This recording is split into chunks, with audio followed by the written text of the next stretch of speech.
Were you thinking that he's transcribed it? Is our podcast, the transcription, a part of Copilot or the big what is it called now? Models now? Oh, it probably is. So that's what's going to throw AI off. That's why we're good with our jobs are safe, because the Boost podcast is feeding into these models with all sorts of wacky information and F-bombs. So we're good.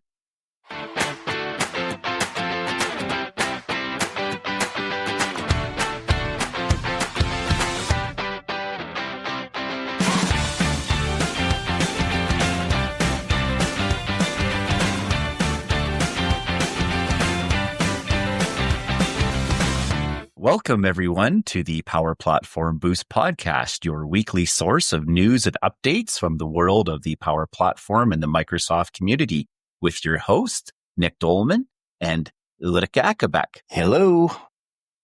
Hey, how are you? I'm doing good, thanks. It's election day here in Canada, so after we're done recording, I have to go and vote. Oh, wow. Do you know where you're going to vote for? Yep. I'm not going to say because that could be contentious, but no one's going to ask. What's really interesting though is this time I typically do some research on things. I usually have a pretty good idea where I'm leaning towards, but this time I use ChatGPT and other AI tools to kind of, more than anything, dispel a lot of stuff that people were saying, including the news, saying, well, they said this and they said that. And what I ended up doing was the two main political parties here in Canada, I took their websites and I fed them into ChatGPT and I said, do research on both of these and give me unbiased opinions on what their policies are and how they compare and contrast. And it was really cool because with the Copilot, the research, it comes back and asks some clarifying questions saying, oh, do you want to do this? Do you want to focus on this? And I answered, I know this and yes to this and whatever. And a little bit of back and forth and said, okay.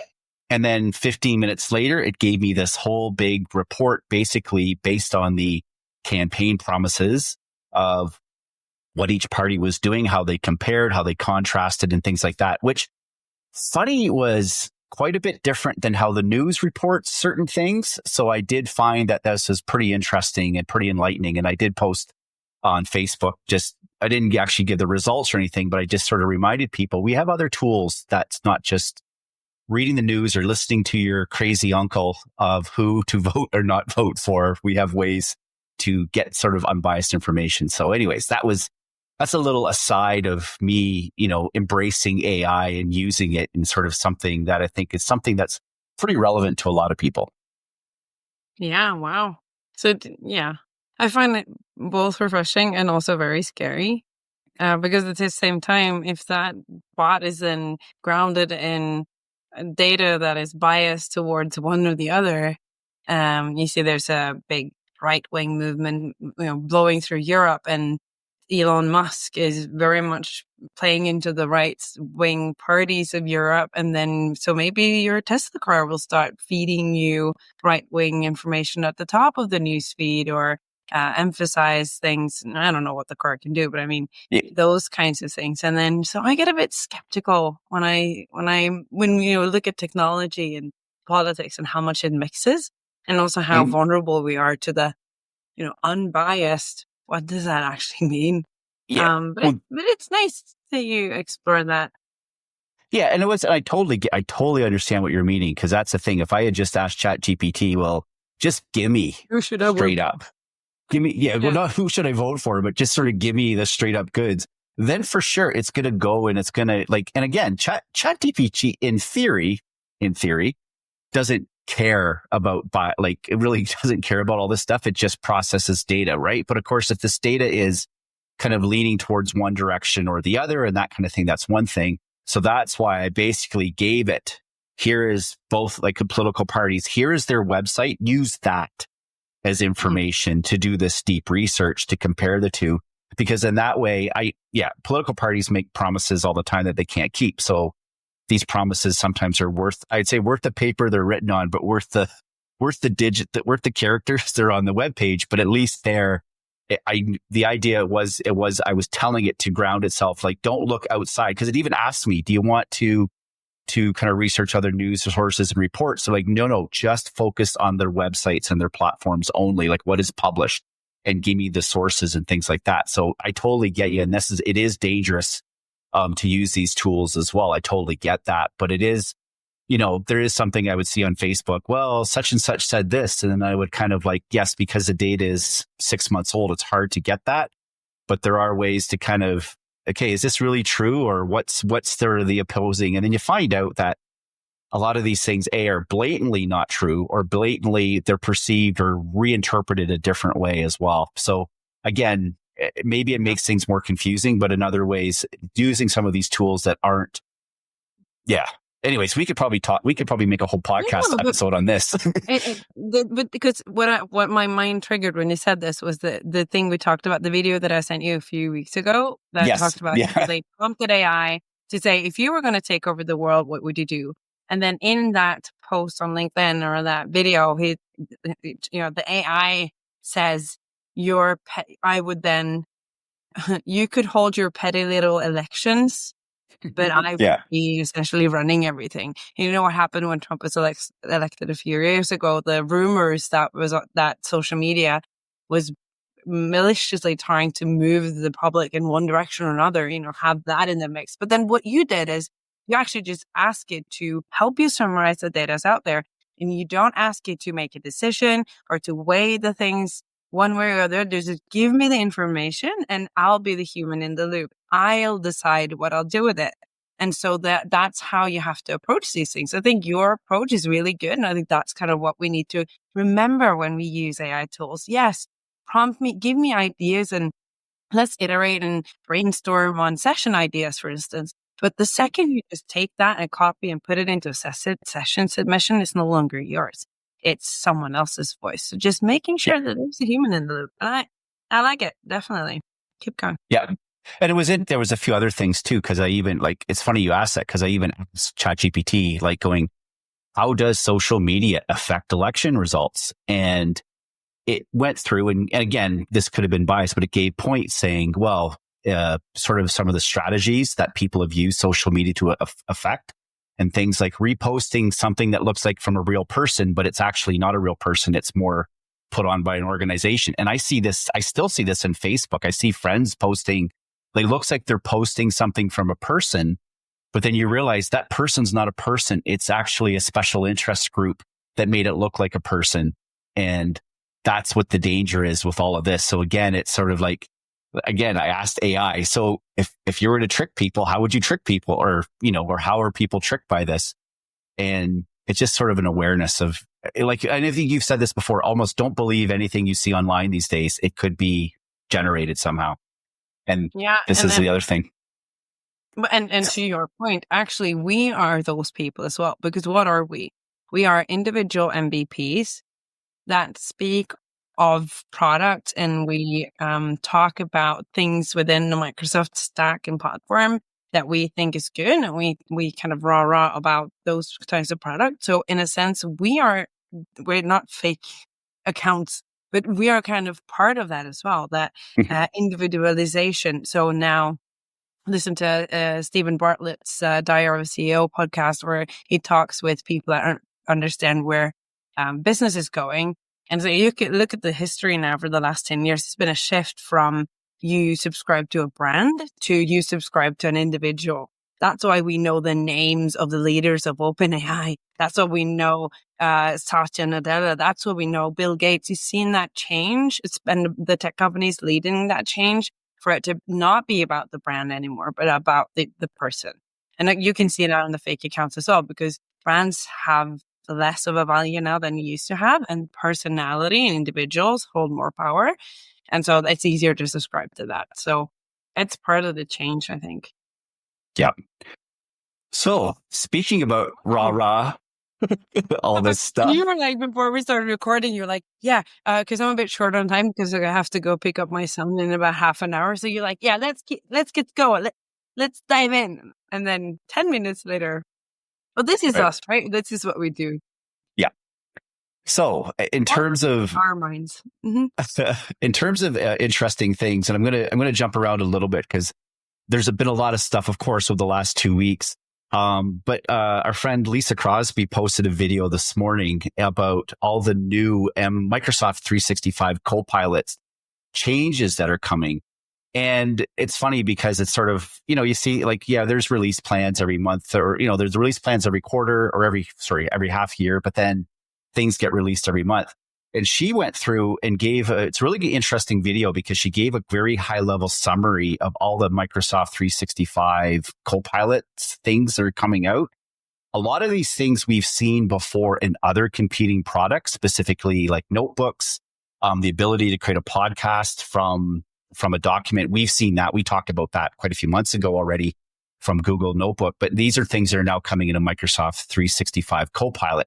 So it's not, what's cool about this is it's not so much Microsoft playing catch up. It's basically taking these things, but incorporating into your own business data.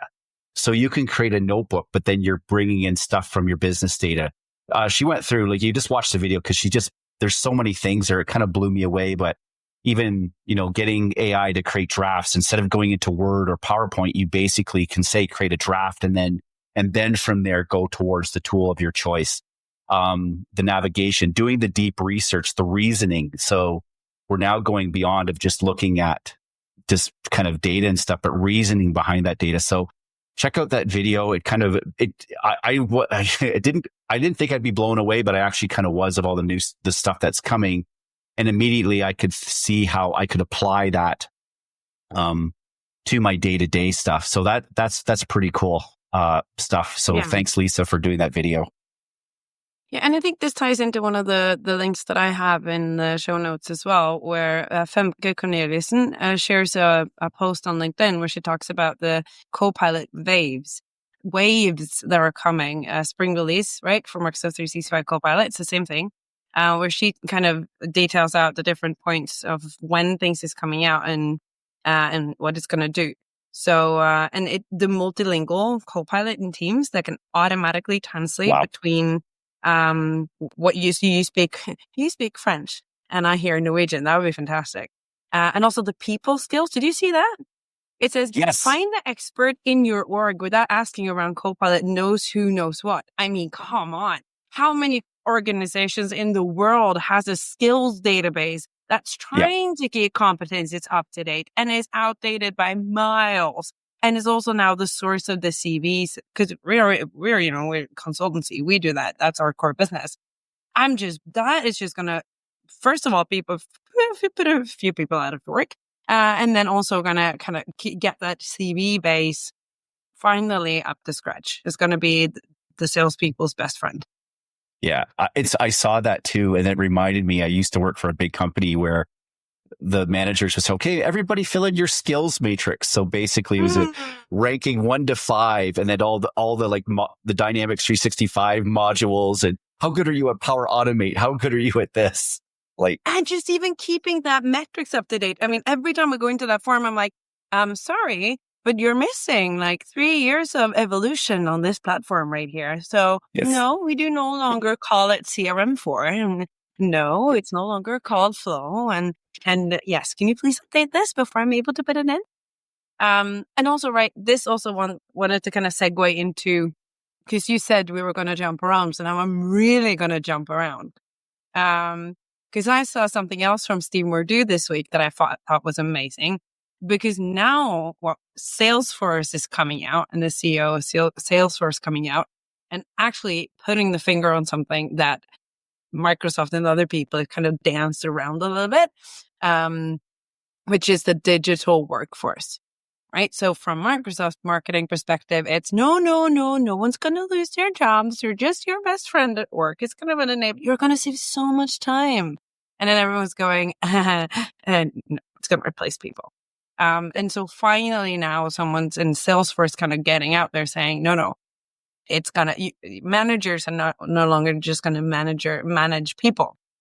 It's managing also the digital workforce that you have. And that's, of course, also the autonomous agents they're talking about. And then someone in the comment section went like, I think people have been managing other things other than humans for a while. And one of my old colleagues are like, yeah, you put a horse in front of a plow. Isn't that kind of the same thing just like decades ago? So kind of having that wide discussion about what is a workforce and management and all that, but also someone kind of honed it in and go and talked about applications, how UIs are no longer needed, how CRM is obsolete. Why would you need a CRM system? Actually, what you do need is you need backends talking to backends, and then you need an agent front end for you to interact with. Who cares? Because the CRM system in the back is just populated with data that the AI sources as needed, and it talks to other databases. Or maybe integration is where everything's happening, right? That's the important layer. And you look at the news from last week with the MCT servers, and you're like, well, they solved it. So now everything can talk to anything anyways. Interaction or integration suddenly just became unlocked. Like, all right, let's just plug it in. Done. Yeah, the same as we do connectors, but to the next level, basically. Yeah, definitely next level. So I thought, it's and then of course Steve is in the comments. So it's Steve's post. I just love following Steve. He has the most crazy brain. I love it. And then people are latching on in the comment section, but Steve's very good at kind of honing it. He goes on a tangent and every now and again he indulges people, but then he also bring it back and he goes, actually talking about CRM systems being obsolete and that AI, Copilot is the AI UI for AI. 99% of the world is outside of our little bubble. This is just 1% of the world. We still have customers that are on-prem. Hello. Just reality check, people. It's not going to happen overnight. There's still people in the world that deploy plow and horses, even though it's kind of evolved beyond that. Yeah, sure. In big farms in the US, it has. But there are still farmers in Asia that do horse and plow. So, I mean, you'll always have everything. It's not going to just replace all of the workers or digital workers overnight. It's going to, but of course, in our world, a lot of our jobs are going to be replaced. And I like the fact that someone's actually now starting to talk about it and being honest and actually talking about it.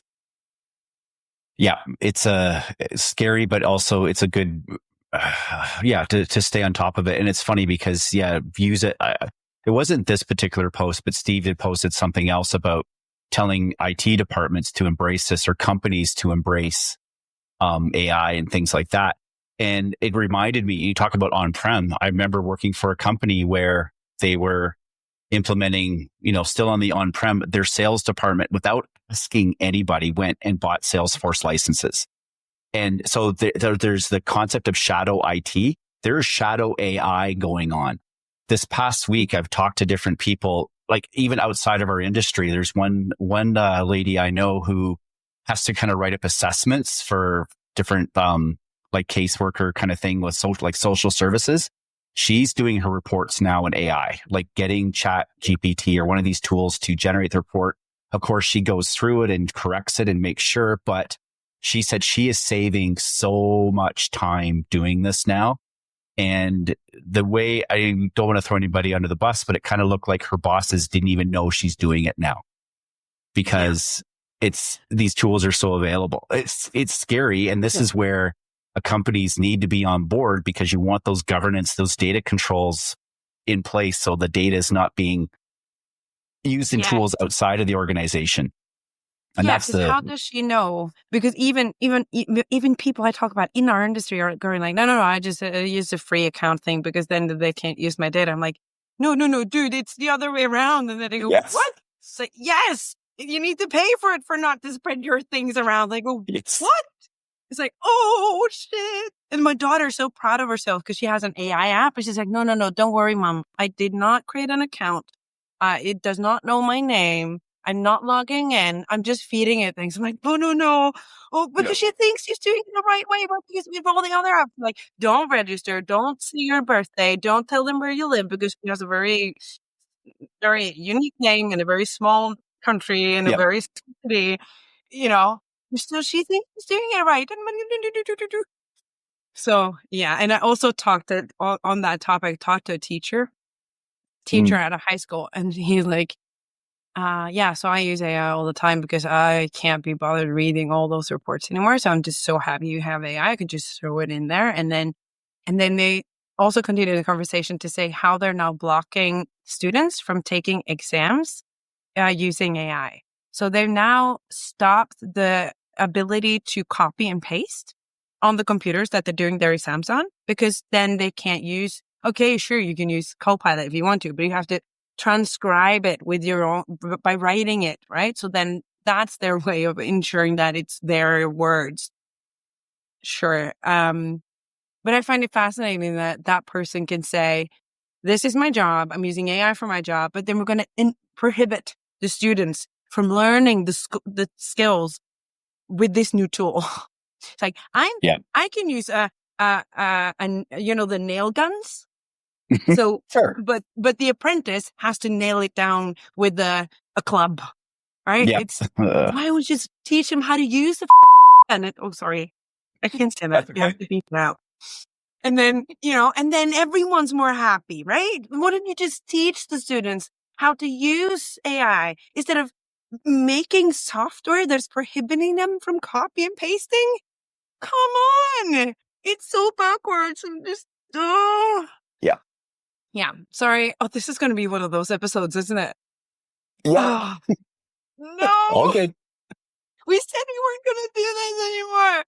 We're not hating on AI, though. We're kind of looking at the freaking fine line that is now the balance we have to be on to get this right. Yeah. Yeah, for sure. Okay. We're going from that. Oh. So let's go something completely not AI related for the next one. Just for something different. Is there anything left that is not AI? Probably show not. Okay, show me. Show you? Tell me, what's on the list that doesn't have anything to do with AI? All the Power Pages stuff, but yeah, sure. We have Power Pages stuff. Yes. Oh, I love this. It has nothing to do with AI. You're right.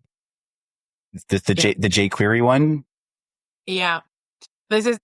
When you read blog posts and you just scan, right? And then you start reading and then you lose interest and then you scan the rest. This is the first blog post that I read word for word from start to finish, and I can't tell you how long, because it's so short and it's so to the point. And I've been down that rabbit hole before, and I just loved it. I learned a lot. So thank you to the other Nick from Canada that does Power Pages. Yes. So yeah, Nick Hayduke, I hope you're out voting today as well, fellow Canadian. But yeah, great. Like, it's about the custom lookup, and it's one of these little subtle niche things that if you're not aware of, you could probably spend hours trying to figure it out and mess with it and everything. This particular post, you're right. It's probably going to save a lot of people, like I wouldn't say hundreds, but it's probably going to save quite a few people hours and hours of researching and work trying to fix all this. And not realizing, oh shoot, like this isn't being loaded anymore, the jQuery library, if we're doing these little drop downs, basically. So without getting too technical, it's really about fixing a custom lookup, which is something I think anybody working on a Power Pages project has probably run into at some point. And getting client-side console errors, comparing about the particular built-in plugin not working anymore because there's a particular library that needs to be referenced. So little thing, big impact. It's actually the order of which things are loaded. And I didn't know this, but so jQuery is loaded with Power Pages, but it's loaded at the far bottom of the page, meaning that actually your header and your head of your DOM will be loaded before that do. So you inject some jQuery at the top of your page, that's going to be a little bit before the jQuery library. And also you can't find the jQuery reference because it's bundled in a bigger JavaScript file or on a CDN somewhere. So it's one of those cases where he had someone testing the application. Some people it worked, some people it didn't work. And actually it was the administrator role that was a differentiator, which makes no sense whatsoever. But that was that's how we figured this out. So it's one of those pretty niche, pretty deep things. And also it's funny because I think they spent a lot of time before they brought Nick into the picture, and then suddenly he just goes in and he finds it out. And it's fantastic to also see how he reasons to get to because it also shares a bit of the path he followed to figure this out. which I also like when people do that in blog posts. Just not, this is a solution, but also gives you an idea of what I had to do to find the way down this rabbit hole to find that little solution, because that is also a workflow and a process that everyone else can adopt because we're all troubleshooting. So I really I appreciate that blog post, Nicholas. Yes. And then the AI can read this and add it to its reasoning model later. So you can think like Nick. Do you think that is transcribing? Is our podcast, the transcription, a part of Copilot or the big what is it called now? Models now? Oh, it probably is. So that's what's going to throw AI off. That's why we're good with our jobs are safe, because the Boost podcast is feeding into these models with all sorts of wacky information and F-bombs. So we're good. And also another Nick from Canada that does Power Pages posted something very nice this week. I loved your video and your blog post about the new Visual Studio Code, the custom actions. Or not custom actions, sorry. Actions. Yeah, and it's funny because it's another one of those, I'd say fairly, you'd think low impact, but actually it is a little thing but high impact. But what's really cool about it is, like, I think all of us, for anyone developing Power Pages using Visual Studio Code for desktop, it's great. You download the code, you make your changes, and then because it's in Visual Studio Code for desktop, you have access.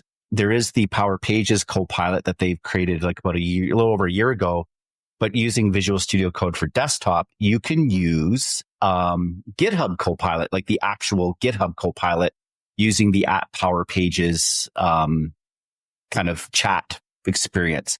And I've been playing. So anyways, all that being said, the actions that the team released allows you to basically very easily upload and download the website, allows you to preview it. And when you preview it, it actually clears the cache for you. And then you even have some shortcuts into the Power Pages Design Studio or the Power Pages Management app. So, and allows you to switch environments pretty easily without having to learn all those pack commands. Now, anytime I go on the pack commands, I go pack Power Pages or pack pages now, and then I'll hit enter just to see the commands and get reminded of what they are all the time. And I used to feel a little embarrassed, but I was actually on a call with someone very prominent in our community that's very well known in ALM circles, who may or may not have written a book about ALM. And he was doing the pack commands and he was making mistakes. And I'm like, okay, I don't feel so bad anymore. He's like, oh, I forgot the parameter for this one. And like, still, anyways. So these little shortcuts and these tools make it a lot easier. And of course, using the GitHub Copilot, again, we said we weren't going to talk about AI, and then here we are again. But using that to create code and fix code and stuff like that, I have a video formulating in my head of using that. And it's amazing of how that works and how it can fix. And it saved me hours this week developing some Power Pages code. So all within the Visual Studio Code for desktop and being able to upload and preview all of that. So it's pretty cool. So yeah, check out my blog and video and give me any kind of feedback or questions. So shameless self-promotion. No. This is all good. I mean, I've used the Visual Studio in the browser for a while, and the fact that I can't create new templates and new files and new content snippets means that I'm constantly moving back and forth. And also, I feel so the preview one, right? So you preview the Power Pages site in the past when you've downloaded your portal to your local machine. You haven't seen, because it hasn't loaded the Power Pages context. Does it do that now? So it's actually representative of what you see? Because I find this has been the reason why I haven't used it up until now, because I have to upload the code and see it in the rendered Power Pages site to see what I'm actually building, because I'm styling Power Pages. I can't look at that half-assed, maybe this is what it looks like kind of preview. Doesn't help. Yeah. No, you still need to hit that upload button, but at least now it's just basically a click upload, and then like a few seconds later, it is uploaded. And then when you hit the preview, it will pull it from Dataverse. So there's that step of uploading to Dataverse. If you don't do that, then your preview is still stale. Yeah. Right. So for me, because I have a cheat sheet, where I have all the CLI commands already. So I'm just copying and pasting, and I just click up 2 times and then upload, and I click up another time and then I download. So I mean, for me, the new actions is like, oh, so underwhelming, I must say. It's like, oh, so you made a low code way for coders to upload and download your site. It's like, I'm underwhelmed. So I was actually annoyed when I saw that, and I was like, oh, this was the freaking raw was about? Give me something that actually helps. And then I also saw a little comment going, oh, and by the way, the preview thing doesn't work for customs themed sites. Like, show me a Power Pages site in production that is using default out of the box theming. Show me one, and I'll probably there will be more. But I mean, come on. So yeah, okay, I'm done. Thank you. Okay. So no, I want to see that where I can actually preview the whole thing so that I can work on my local machine fast and snappy, just saving it already in the preview so that I can work quickly, so that it saves me time and I can really get kind of warmed up with it. I can use GitHub Copilot, and I can use all of that, because the upload, download, and the kill cache and the preview, that has to change for me to be able to use the local version, the local dev tools, right? Yeah. Yeah. Okay. No, it's fair. No, it's fair. Like, I did find it, for me, it did save me a bit of time, or just got me in a better flow of things. But yeah, it's still I'd still love to be able to give me a proper preview versus but of course, you using Power Pages and GitHub Copilot to create a module, right? You're creating a form. So you're working with that form in isolation, and you can see that preview. That works, right? Because that was going to be a good representation of what it is that it's going to be when it's live. So in that scenario, it's quickening things up, right? So it's for me, just because I work in the styling branding space so much, it doesn't help for me, but I see for all other use cases, it's great. And speaking of kind of GitHub and Copilots and stuff, I saw that now the GitHub integration is now finally generally available. That is for Power Platform. Yes, it's GA. But also I saw that the Visual Studio for the browser for Power Pages is still in preview. I did not know that. So it says do not use in production, which we had been for the last, I don't know, 1.5 years or something. Yeah. So that's awesome. Oh, well, we're not coding directly in production. We're doing it. We're using it in dev, and we're moving the code to production. I can't really see why that wouldn't be production ready. That's not. Well, there's 2 different things. There's a preview tool, and then there's a preview feature. So Visual Studio Code for the web, it's a preview tool, but we're building production supported code, right? So a feature, something like something that's built into model driven or Power Pages, like, I'm just trying to think, like the or the Stripe integration, for example. That's a feature that's in preview. You can't even use it in production because it's not even pointing to a production Stripe. But that says something, no, don't use that. Support will stop you. Where I think if you're like, using XRM toolbox tools, like in the grand scheme of things, most of these would be preview, because whoever developed it is still, tinkering with it, whatever. So yeah, that's it. Tools versus features. Yes, perfect. No problem. That's why I'm here. Yes, perfect. All right. Okay, let's move on to something else. Do you want to kind of still jump around? No, I was going to pop into Amey Holden, Anything But Code, and all about her recent blog post, which is all about code, or it looks like code. Yeah, 100%. I think she's now been renamed to Amey All About Code. So we can do that switch for you, Amey. Yeah, Amey Holden, Pro Coder. That's what your business card should say from here on in, Amey. Because looking at this post, go ahead. Yeah, tell me about the post.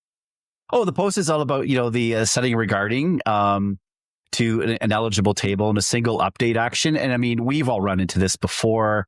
And she shows the screenshot, and I'm like I feel called out because I see some of my flows here with the little sad face with the Band-Aid on it.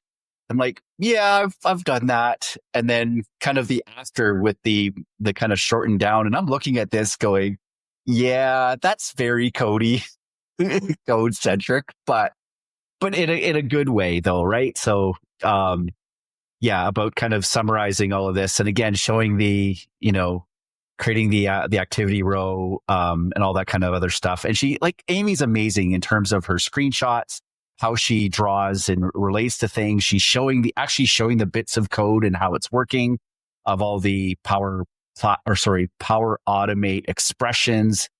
And she even has the sample code that you can cut and paste for yourself. So Amey, keep the code coming. Yes, keep the code coming.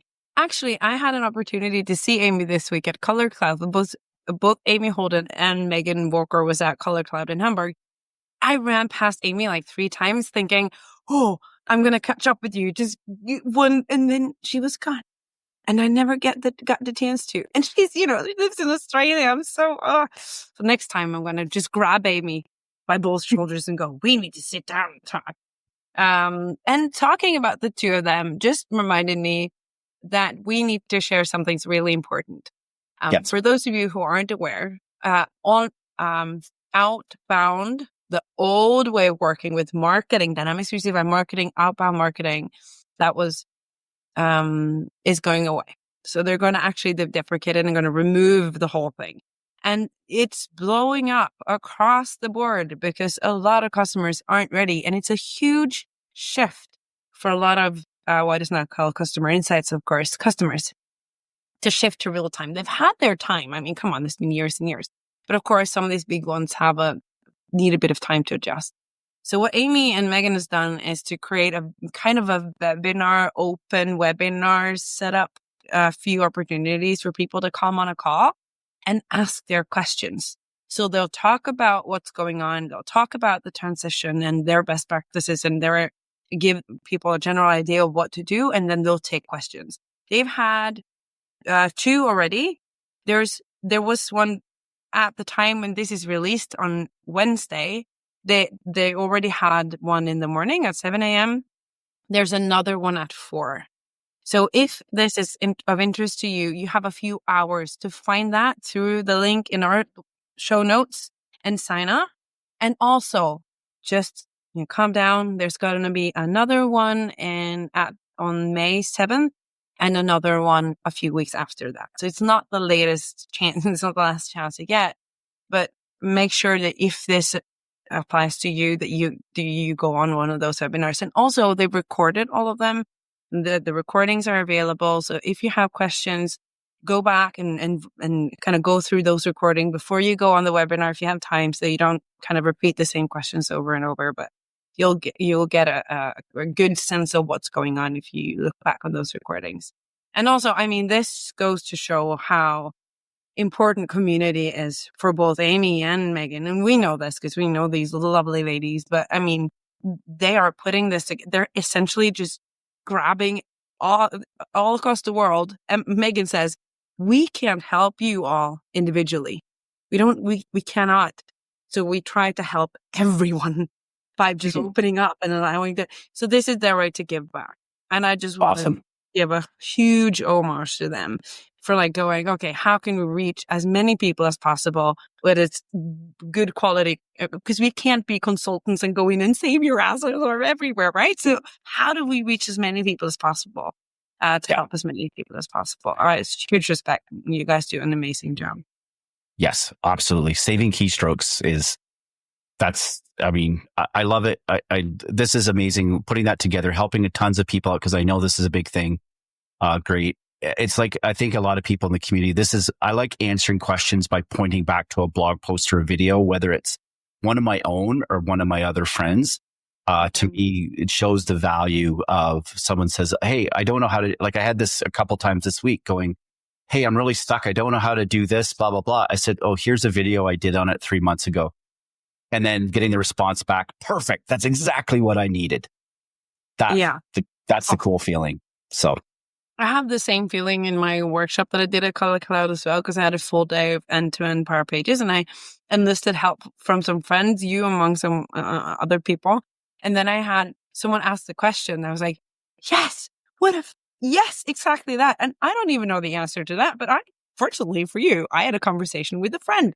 And then we could kind of talk about the things that I got help with in terms of security and accessibility and all those things. So, I mean, because none of us can know everything about everything in this community. It's grown so big, that's impossible.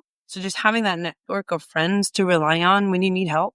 And also, of course, your past self. Like you always tell me, Yes. write love letters to your future self in documentation, in descriptions when you configure things, but also in blog posts, right? I saw this today. I'm going to help myself 6 months from now because I have a goldfish memory. So when I Google something, I'm going to find my own blog post. Yeah. And so many people in the community have the same story. That's what we do. So yeah, it's a long way of saying that, contribute because it will benefit everyone. We're just Yes. as smart as the collective knowledge we accumulate or something. Yes. All right. Customer insights. There's a lot of things in here. So Dynamics 365 customer insights, journeys, marketing, and Power Platform. That's one. Is that also Amey? Because it doesn't have that's also Amey. All right. That's the one we just talked about. And then this is from Pauline Kolde, which I also saw this week.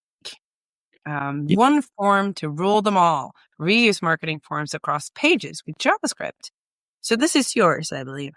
Yeah. And this is another one of these things that under the heading, Nick doesn't know much about, but it did catch my eye because it was sort of like, I mean, for me, not knowing a lot about customer insights and journeys, but seeing, what do you mean you can't do one form? You have to set up multiple forms. Like to me, if I was new coming in, they'd be, well, why can't I do this?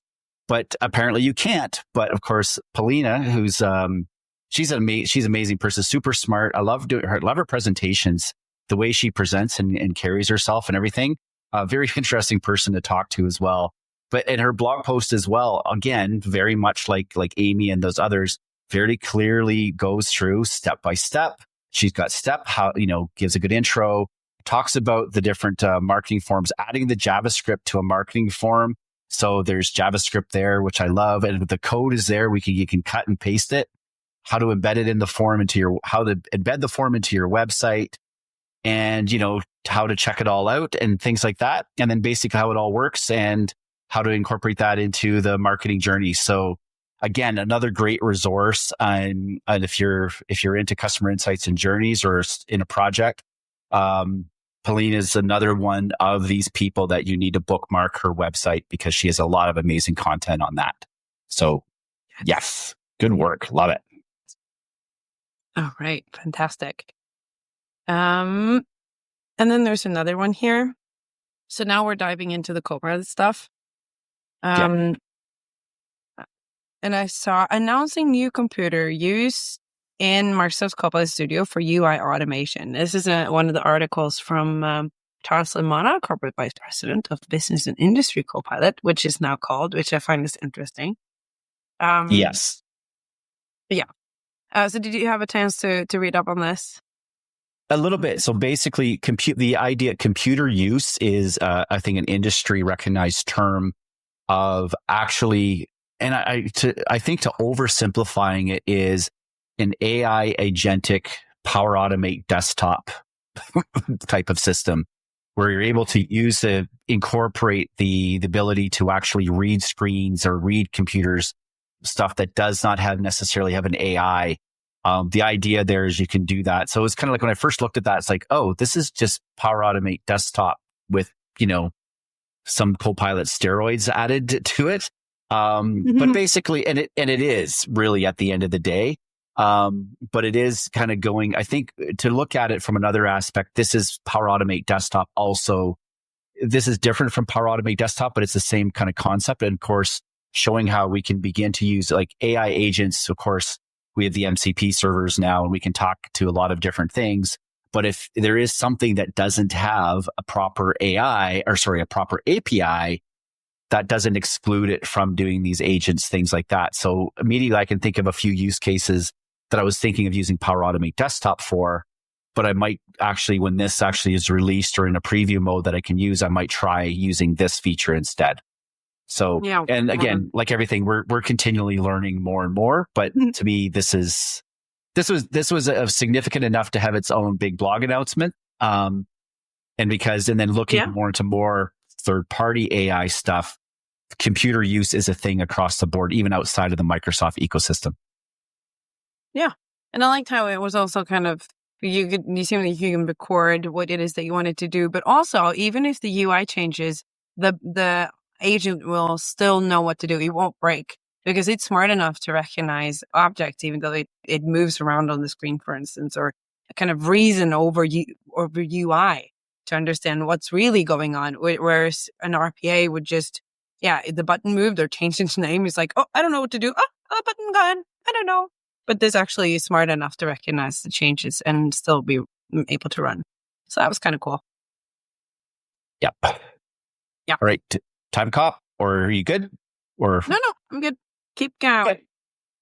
All right. But speaking of, it's funny because with Anna, who posted an article at least a couple of weeks ago, but still, it was really interesting talking about, computer use and Power Automate Desktop or creating agents. She had a great post that automate, agentify, or nothing. And this is the big question that keeps coming up. Do we automate it or do we write an agent for it? And this is going to be, I think, a big question going forward as we do agents, because a lot of the use cases I see for using agents, like, we could do an agent for this, we do an agent for that. I'm like, couldn't we just do a Power Automate to do the same thing? Even within Power Automate itself, I have a video blog post I'm going to probably post in either later this week or next week, where I'm using AI Builder within a Power Automate flow. But to me, it's still more of an automation using AI features, but it's not an agent. And it probably could be an agent. But where's the delineation? So at least Anna goes through and she has a good post and she's talking about it. She has a whole flow chart and it's called Automate, Agentify, or Nothing. And it's great because it's like, is this task done more than 3 times per month? And then yes. And is this structured process? Yes or no? And then it goes through and it helps you decide whether this should be an agent or an automation or just do it manually. So it's great. I love it.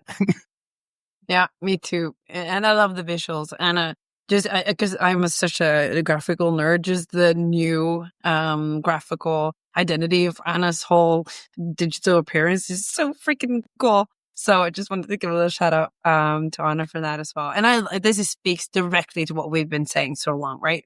Maybe it's simply just a Power Automate flow. And for me, using agents is the autonomous thing, right? An agent should be able to go off and reason and do things on its own, but not all use cases are fit for that.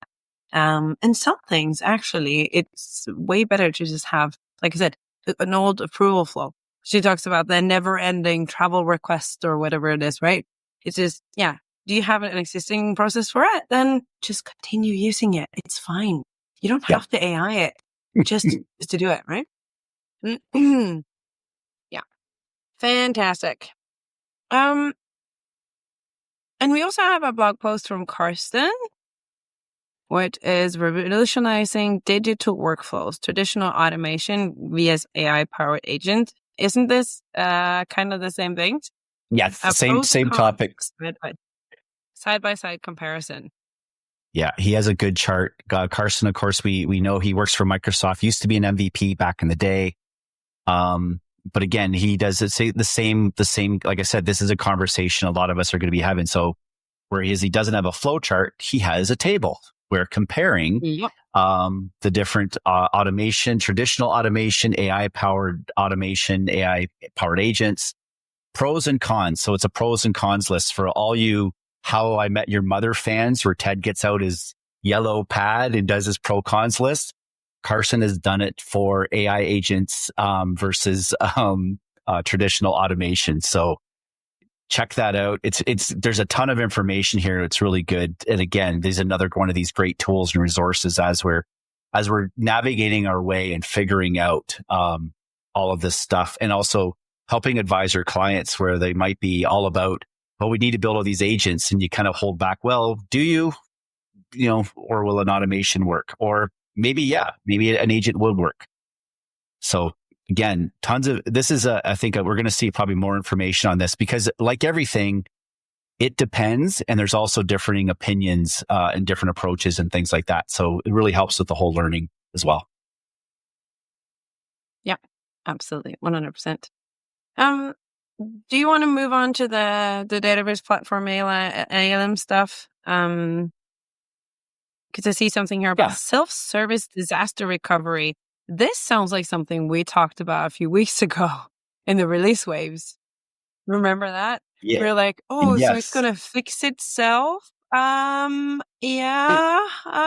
not. Yeah, this is Andrew Lee from Andrew's in Australia. He's a good guy. I've talked to him a few times. But basically, he's really going through the self-service disaster recovery platform. It is still in preview. So this is one of those preview features that play with it, but don't deploy it. Think maybe we should do a flow chart of preview feature, use it or not use it. But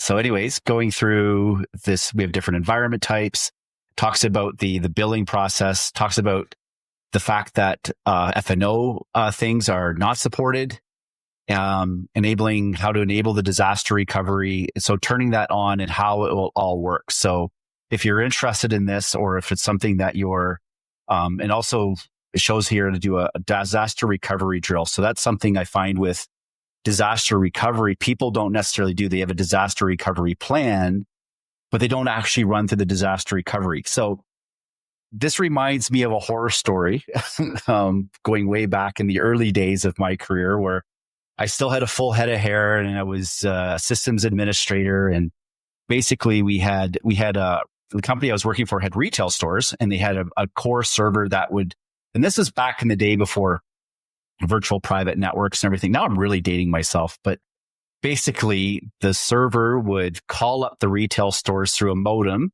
Modem is what we used to talk through the telephone lines to get information, and it would upload all the data from those retail stores into a core server so they could do reporting and things like that, and ordering and all that. I wasn't in charge of the software in the server, but part of my daily routine was to swap out the backup tapes. So every day I would go remove the backup tape, put the other one in. There was someone else who was managing that server. And then what happened once the server blew up, it crashed, the hard drive failed.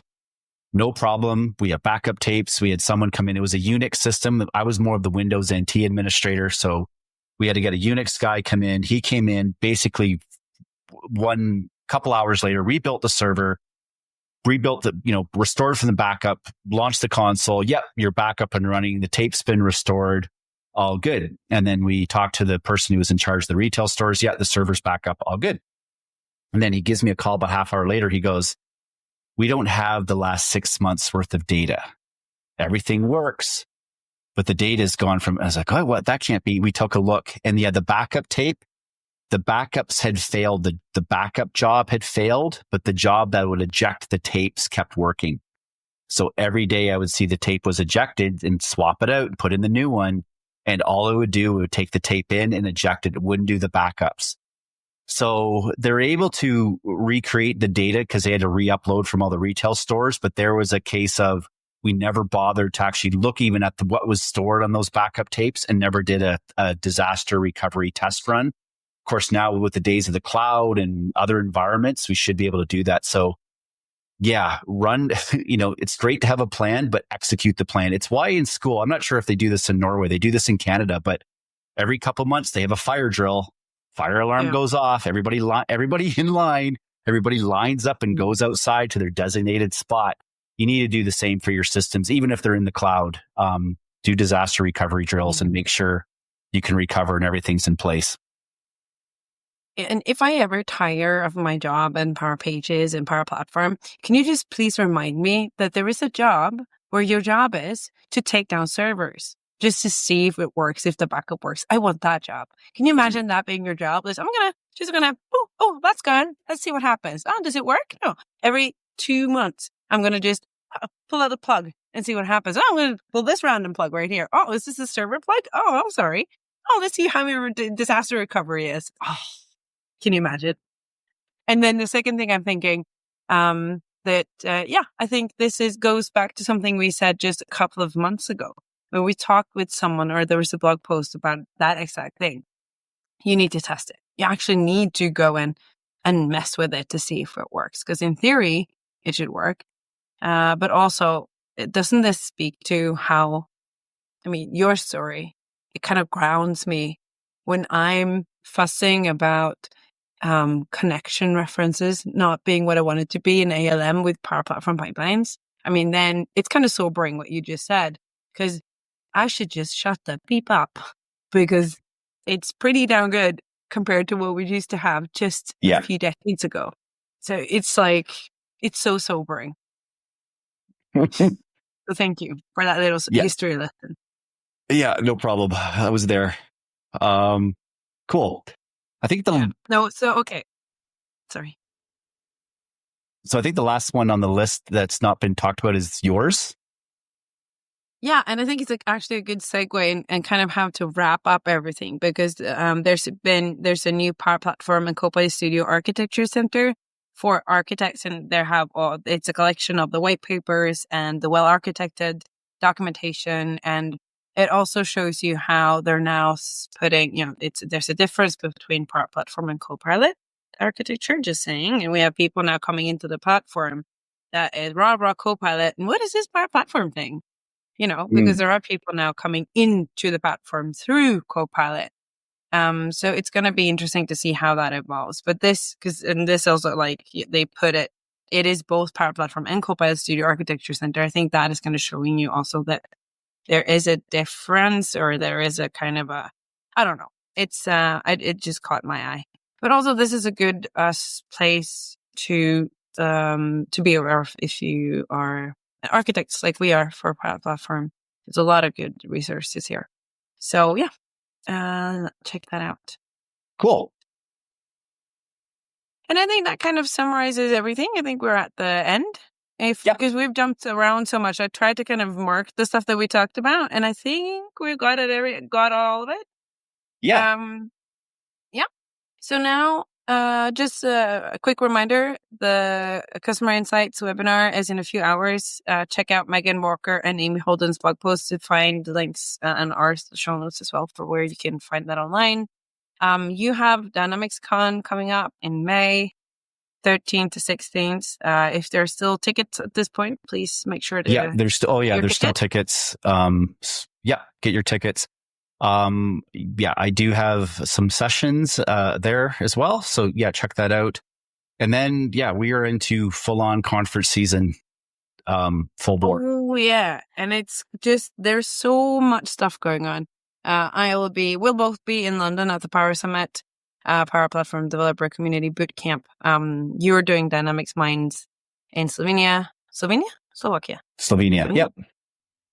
Yeah, and we're both doing, and I'm so excited about this. You, me, and Victor are doing the European Power Platform Conference, the Top Gun Power Pages workshop. So if you missed us in Vegas, and if you missed us in Oslo for Nordic Summit, you have another chance at EPPC. Join the Top Gun pilots and get all ramped up on Power Pages at the workshop we're doing at EPPC. I'm so excited. And we haven't done the three of us together. So I've done it with Victor and Vanko. Victor and Vanko? Franco, yeah. Victor and Vanko. Franco and Victor. And you, me, and Franco did it without Victor at Nordic Summit. So you, me, and Victor haven't done that yet. So it's going to be a lot of fun to see how that evolves. And it's different every time because we all bring different perspectives into the mix. And so, I think things have changed as well since the last time. So things have changed. Now I've done my workshop on my own. You've done your workshop on your own. We're going to bring all that collectively together, and it's going to be infused by so much AI people. So if you're looking because I'm all about Power Pages and AI now is blowing up. So if you need to know the latest and greatest Power Pages and AI, just get to that workshop for sure. And we have some giveaway ticket. 10% discount. Use Nick 10 at checkout. Yes. Yeah. Cool. Cool. Next episode is on May 14th. Yeah. Wow. May already. Yeah, I did. May 14th. It's crazy, isn't it? Wow. Blows my mind. Yeah. I say that every time though. Time flies when you're having fun. Yeah. Oh, I know. And it's scary because May is approaching very quick. I'm 2-3 weeks out from competing. I know I don't talk about this much on this particular platform, but I am deep into bench press training right now. It's going well. Touch wood, nothing's hurting. Everything is on track. Spoke with the team coaches earlier this week. So put in a play. It was kind of cool because I was telling them all about Norway and how to get around and make sure you buy your beer before 8 o'clock in the stores and how the trains work and everything like that. So I think I'm the official team local expert on Norway for the event. So. Oh, that's great. Yeah, because there are a few gotchas about Norway. So that's good that you have that in it. You can kind of show them around a little bit. I can't wait because I'm bringing the kids. We're going to create pom-poms and be all whoop, whoop, because I know that there's not a lot of that. So we're going to have so much fun cheering for you. Awesome. Looking forward to it. Awesome. But I'll see you before then. So that's all good. Have a fantastic rest of your day, everyone. And we'll catch you on the next one. Bye. Bye-bye. Thanks for listening. And if you like this episode, please make sure to share it with your friends and colleagues in the community. Make sure to leave a rating and review of your favorite streaming service and makes it easier for others to find us. Follow us on the social media platforms and make sure you don't miss an episode. Thanks for listening to the Power Platform Boost podcast with your hosts, Ulrikke Åkerbeck and Nick Doelman. And see you next time for your timely boost of Power Platform news.